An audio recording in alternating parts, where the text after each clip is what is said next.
You step off the heavy transport bus, the cold wind of Northern California biting at your face. You arrive at the gates of the state penitentiary with nothing but a target on your back, knowing you will be broken down and rebuilt just to survive your first night on the yard. To climb this hierarchy, you will trade your youth for the streets and your absolute freedom for a blood oath. Could you survive the terrifying transition from a disposable street soldier to the untouchable general orchestrating a statewide criminal empire from inside a windowless concrete box? We are going behind the razor wire into the deepest, darkest isolation units in the country to see if you have the grit to earn your ink. In a universe where loyalty is prioritized above your own family, the hierarchy here is forged in decades of endless prison warfare, and it is time to claim your spot. Feel the cold vibration of the cell block doors slamming shut as you navigate the deadliest racial and geographical politics in the California penal system. One wrong word ends your journey in a pool of blood on the recreation yard, but the right play puts you in command of one of the most ruthless and structured criminal organizations in the United States. From a terrified norteño foot soldier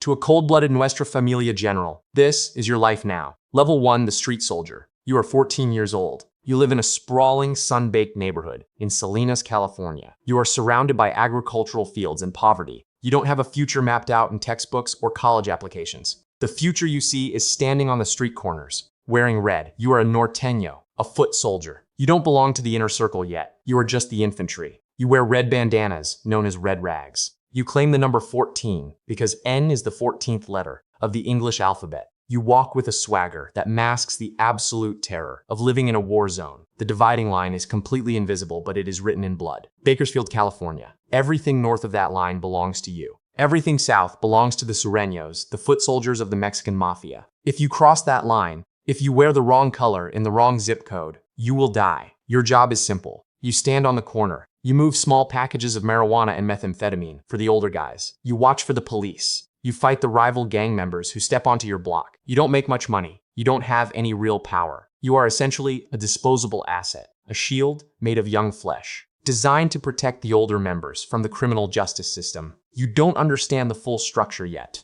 You just know that there are ghosts sitting in maximum security prisons who dictate everything that happens on your street. You look up to them. You want them to notice you. You want to earn your stripes. You don't realize yet that earning your stripes means throwing your entire life into a cage. Level 2, the fresh fish. You are 19. You get pulled over in a stolen car with an unregistered firearm under the passenger seat. You don't say a word to the police. You don't cooperate with the detectives. You take the plea deal. 5 years in the California state prison system. The heavy steel chains bite deeply into your waist, connecting your wrists to your ankles in a rigid, unforgiving line. The diesel engine of the transport bus groans to a halt. You step off into the suffocating reality of a state penitentiary. The intake officer doesn't look at your eyes. He looks at your paperwork. He tells you to strip, bend over, cough. The humiliation is methodical, designed to instantly erase whatever pride you brought with you from the streets. The heavy steel door of your cell block slides open with a deafening crash. The sensory overload hits you like a physical punch to the chest. 300 men shouting, steel doors slamming, and the constant deafening echo of confined humanity. You step out onto the reception yard for the very first time,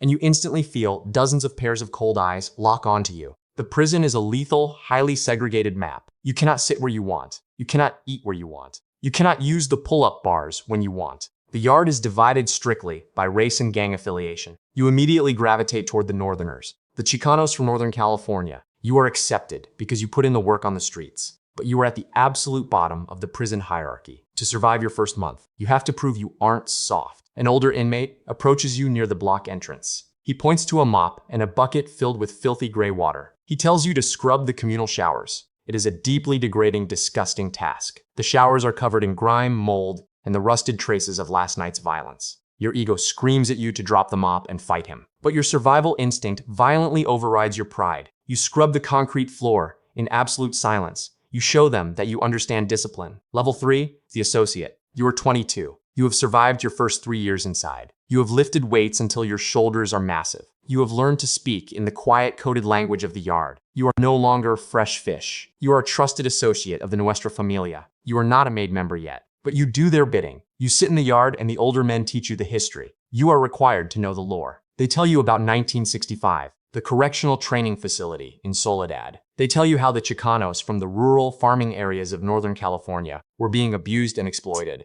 by the organized, city-bred members of the Mexican mafia from the South. They tell you about the spark, the exact moment the war began. In 1965, at the Dual Vocational Institute in Tracy, a member of Lamy stole a pair of shoes from a northerner. It sounds like a petty grievance to an outsider, but inside these walls, respect is the only currency that matters. That stolen pair of shoes put into motion the longest-running, bloodiest gang war in the history of the state of California. You absorb this history, like religious scripture. Your daily life is consumed by the underground prison economy. You are the logistics man. You manage the daily grind of moving smuggled contraband, cocaine, heroin, and methamphetamine, through the most secure checkpoints imaginable. You swallow tightly wrapped balloons of narcotics in the visiting room, praying your stomach acid doesn't dissolve the latex and kill you before you make it back to your cell block. One afternoon, a riot breaks out on the lower tier. A Southern gang member lunges at one of your superiors with a sharpened piece of steel. You don't hesitate. You don't think about your parole date. You step in front of the blade. It catches you in the shoulder, slicing deep into the muscle. You pivot and drive your boot into the attacker's knee, dropping him to the concrete. The guards swarm the block with pepper spray. You are dragged to solitary confinement. You sit in a freezing cell, bleeding and smiling. You just passed the ultimate test. You bled for the organization. Level 4, the blood oath. You are 24. You are released from solitary confinement. The atmosphere on the block has completely shifted. The leaders look at you differently. The time for sweeping showers is over. Late at night, during the quiet window of a guard shift change, you are pulled into a dark cell at the end of the tier. 3 high-ranking men are waiting for you. They hand you a document. It is the formal, written constitution of the Nuestra Familia. You read it carefully. It is structured like a military document. It dictates behavior, chain of command,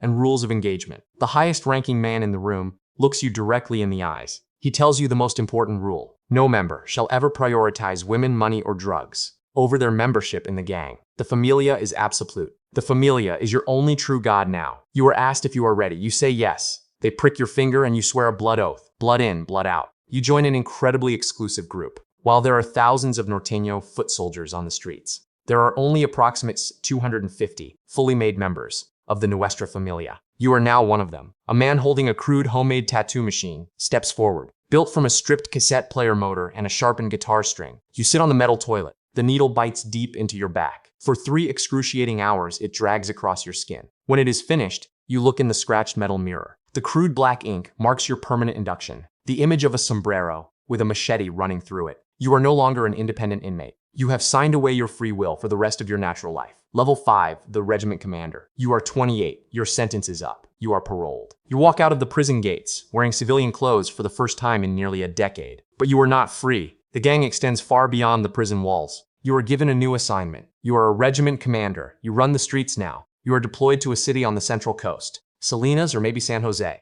You control the entire Norteño structure in your designated territory. Hundreds of street kids, the same kind of kid you were at 14, now answer directly to you. You don't stand on corners anymore. You operate from the shadows. Your main source of income is massive and highly organized. You extort drug distributors on the streets. If someone wants to sell narcotics in your zip code, they pay a heavy tax. If they refuse, you send your enforcers to burn their operation to the ground. You also manage the distribution of cocaine, marijuana, and massive quantities of methamphetamine, pushing the product deep into the community. You learn a crucial tactical advantage. Women are strictly forbidden from becoming full-fledged members of the Nuestra Familia, but they are incredibly useful to the organization. You use wives, girlfriends, and sisters to run communications, manage bank accounts, and smuggle drugs, because they are considered significantly less likely to be noticed by federal law enforcement agents. You are pulling in tens of thousands of dollars a week. You drive a spotless SUV. You wear expensive watches. But the paranoia is suffocating. You know the police are watching. You know rival gangs want your territory. And you know that if you fail to kick enough money up to the prison bosses, you will be ordered killed by your own men. You sleep with a loaded Glock under your pillow. You trust absolutely no one. The inevitable happens. A massive coordinated federal raid. Operation Knockout. Local and federal law enforcement agencies kick down your front door at 4 a.m. Stun grenades blind you. Heavily armed tactical units press your face into the hardwood floor.